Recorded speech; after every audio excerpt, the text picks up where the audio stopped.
Hello, if this is your first time on the channel, welcome. My name is Seth Dubois. I'm an athlete, photographer, and filmmaker, and this year I'm running the 2024 Boston Marathon, and this is my training vlog.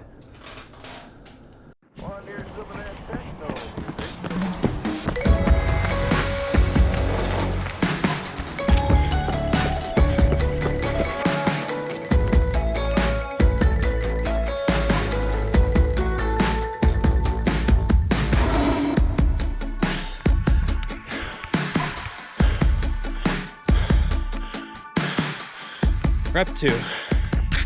So the training block for me this time is going to be slightly different due to the fact that I'm recovering from injury. I've just finished the first month of the training block, and volume's been really low. I've been supplementing with cross training, doing PT, strength work. I've done 2 running workouts.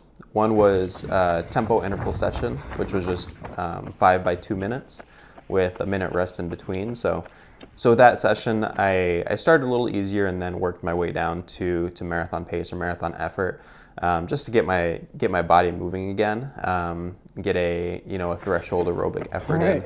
Last rep of the workout. I've done 6:39 pace, 6:40 pace, 6:13 pace. So decent progression, but want to keep it controlled. Last rep, same effort as my prior one. No need to get too crazy just yet. Just the beginning. All right, 10 seconds, here we go. And then the next one was a hill ladder, where I did 30-second, 45-second, 60-second, 45-second, 30-second hills, with roughly 2 to 3 minutes recovery in between. And then interspersed have been a handful of easy runs. All right, December 13th. Today marks the first day of training for the Boston Marathon. Now, this is a big deal to me because this is my first time running since I DNF'd at mile 35 of the Oregon Cascade 100 mile because of a groin psoas issue. The frustrating part is that I still feel it. I've done PT, I've lifted.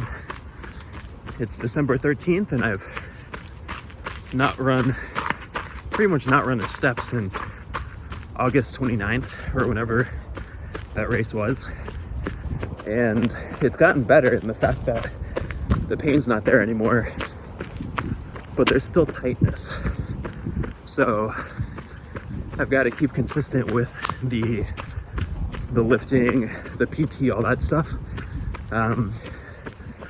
But I figured it was time to get started again and see how things play out. Here's to hoping that this is the start of the whole block, because I'd really love to get running again consistently. I miss it. One exciting thing over this time frame since the end of August is that I now have a daughter, Orly. She's officially 1 month old as of today. She was born November 13th. And so, I've been preoccupied, of course, which works out great. I haven't been focused on running. I've been focusing on raising her.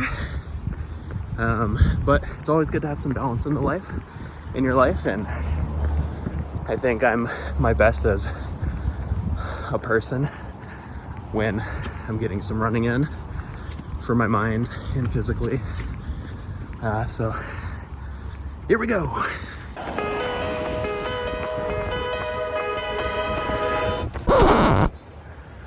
All right, and first walking break begins. 8.5 minutes in.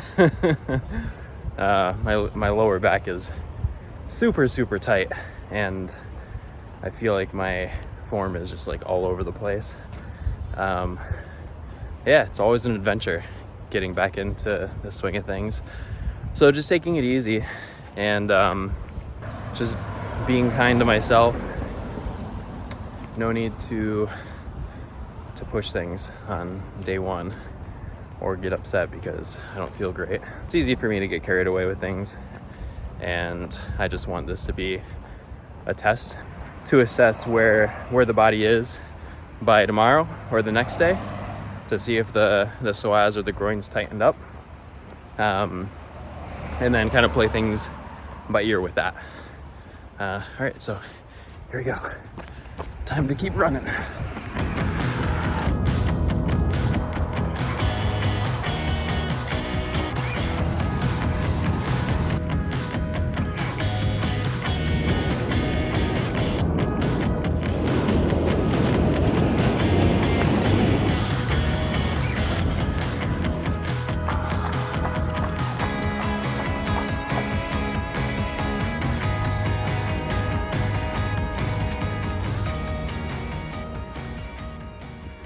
All right, out running on trails. First time in over 3 months. It's gonna be a nice, easy one.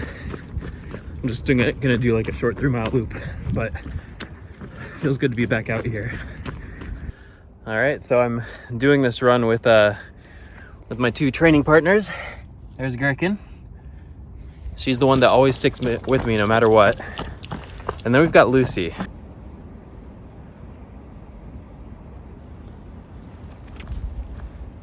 And there's Lucy. She decides what route she wants to take. And she decides the pace that she wants to take it at. Come on, Lucy, let's go.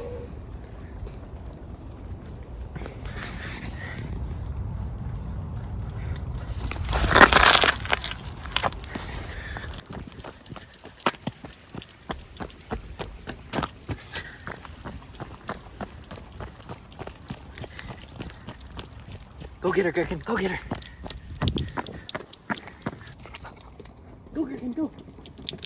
So just taking a walk and collecting my thoughts.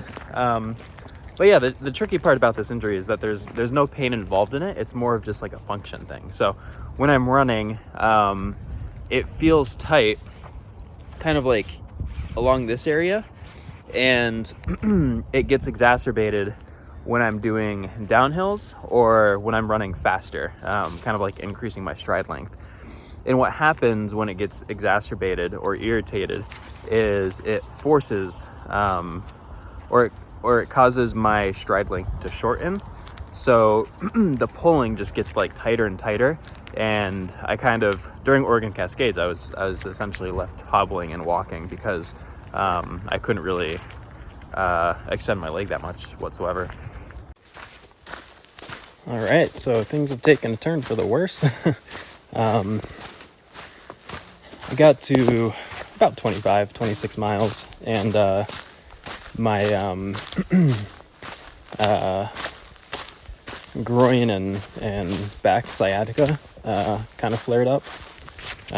It's been an issue for a while now, and I was just seeing if I could make it work, but I couldn't.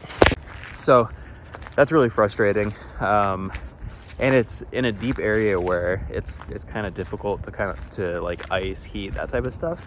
So I've been focusing on doing turmeric pills for anti-inflammatory, trying to stay away from NSAIDs as much as possible, since this is like a long-term pervasive injury. I don't want to be stuck on a constant like intake of like NSAID anti-inflammatory. So I'm trying to go the all natural route, more natural route. But yeah, today I'm not going to run today. I'm going to focus on mobility and strength, primarily in the hip location, and just keep that going so that I can support my body as I'm working on getting into running again. So that's where essentially the title comes for this vlog. I am building my training for the Boston Marathon, but it's also in my perspective, it's a little bit more of a rebuild from what I had put the time and effort into over 2023, because I've had roughly 3 months off now, and so I want to get back to that fitness and then, you know, level up from there. So Boston rebuild.